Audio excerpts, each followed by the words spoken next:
कधीच नाही चुकणार तुमचे फेवरेट टीव्ही शोज झी5 सोबत, तेही एकदम फ्री। आणि नेत्रा, आम्ही जर सगळे इथून निघून गेलो ना तर रुपाली मात्रेला इतकी वर्ष जे हवंय ते मिळेल। एक्झॅक्टली। नेत्रा, एक सांगू, या घरात राहून माझं जर काही बरं वाईट होणार असेल ना तर चालेल मला, पण मरताना निदान एवढं तरी समाधान असेल की मी वाईटाच्या विरोधात आणि तुझ्या बाजूने उभी होते। काकू, काय बोलताय तुम्ही? नेत्रा, हे बघ, तू प्लीज इथून जायचं सोडून बाकी काही सांग, आम्ही ऐकतो। आणि तुम्हाला सोडून काय तिथे आम्ही मजेत राहणार आहोत का बाहेर? अगं, तूच आम्हाला लढायला शिकवलंस ना, पण तूच माघार घ्यायला सांगतेस। नाही, मला हे मान्य नाही।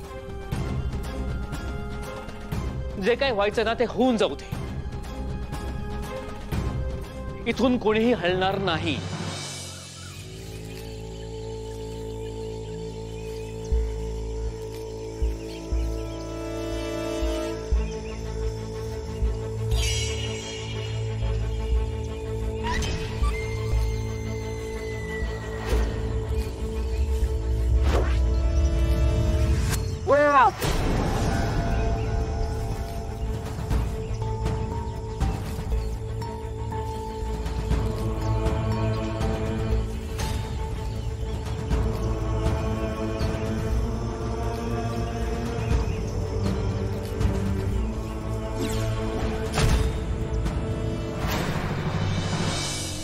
सगळे एकत्र मिळून लढूया।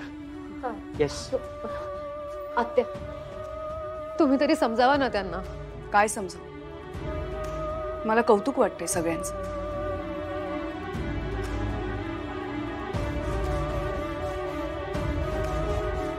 प्रत्येकाला परिस्थितीचं गांभीर्य माहीत असताना सुद्धा प्रत्येक जण परिस्थितीशी लढायला तयार आहे।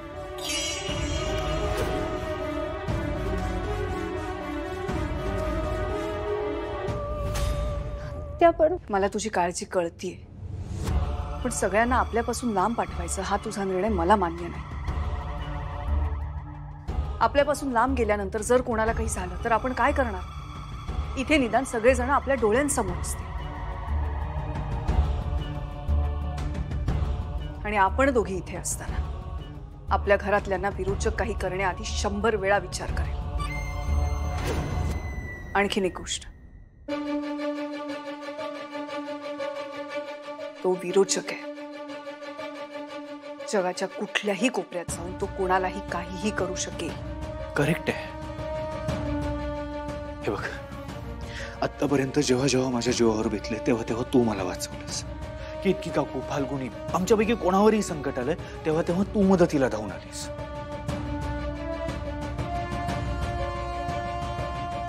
आम्ही सगळे सेफ आहोत नेत्रा, कारण तू आमच्या सोबत होतीस। नेत्रा, आम्हीच तुझ्यापासून लांब गेलो तर तुझी इच्छा असून सुद्धा तू आमची मदत नाही करू शकणार। आपण सगळ्यांनी एकत्र राहणं, एकत्र लढणं हेच करेक्ट आहे आपल्यासाठी।